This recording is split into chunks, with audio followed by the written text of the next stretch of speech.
নমস্কাৰ দোস্ত, welcome to the কেডাছ ভিজন চেনেল। আৰু আমি আৰু সকলো অসমবাসী, সকলো ভাৰতবাসী আৰু সকলো পৃথিৱীত থকা সকলো জুবিন অনুৰাগীয়ে এতিয়া এটা বস্তুৱে বিচাৰি আছে, অহাকালি 12 ডিচেম্বৰত চাৰ্জশ্বিট দিব। আৰু চাৰ্জশ্বিটত কি আছে কি নাই, কেনেকুৱা হ'ব চাৰ্জশ্বিট, সকলোৱে সেইটো কথাকেই বিচাৰি আছে। কেনেকৈ কি হ'ব, কি কৰিব লাগিব, কি হৈছে।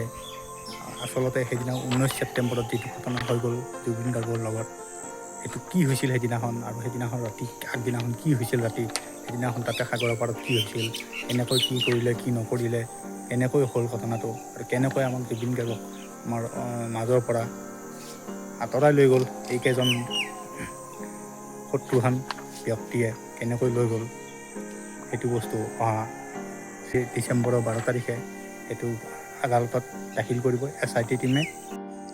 অহাকালি যিটো চাৰ্জশ্বিট দিব, আৰু সেই চাৰ্জশ্বিট মূল পৃষ্ঠা হ'ল 3500 পেজৰ হয়। সেই পৃষ্ঠাযোৰা এখন চাৰ্জশ্বিট হ'ব, আৰু কেছ নাম্বাৰ হ'ল 18/2025, মানে 18/2025।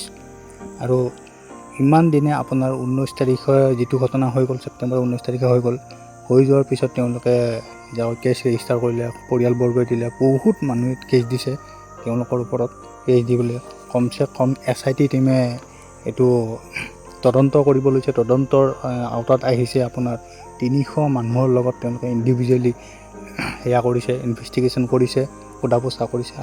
আৰু সেই চাৰ্জশ্বিটত কি আছে এই সকলোবোৰ কথাৰে বিহু কমিটিৰ পৰা লৈছে, বন্ধুবৰ্গৰ পৰা লৈছে, মিউজিচিয়ান কিমান আছে মিউজিচিয়ানৰ পৰা লৈছে। জুবিনৰ ক্ষেত্ৰত জুবিনক কি কৰিলে কি নকৰিলে, ইমান বছৰে কি কৰিলে, কি খালে কি নকৰিলে, এই গোটেইখিনি কথাই ইয়াতে আমি এতিয়া চাৰ্জশ্বিটখনত হয়তো দেখিবলৈ পাম।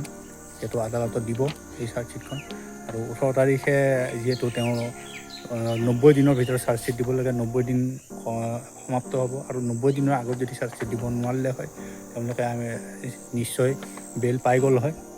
তো সেইটো কাৰণে অসমৰ মুখ্যমন্ত্ৰী ডাঙৰীয়াও বহুত তাৰমানে এইটো বস্তু জোৰ দি আছে, যাতে চাৰ্জশ্বিট দিব লাগে অতি সোনকালে।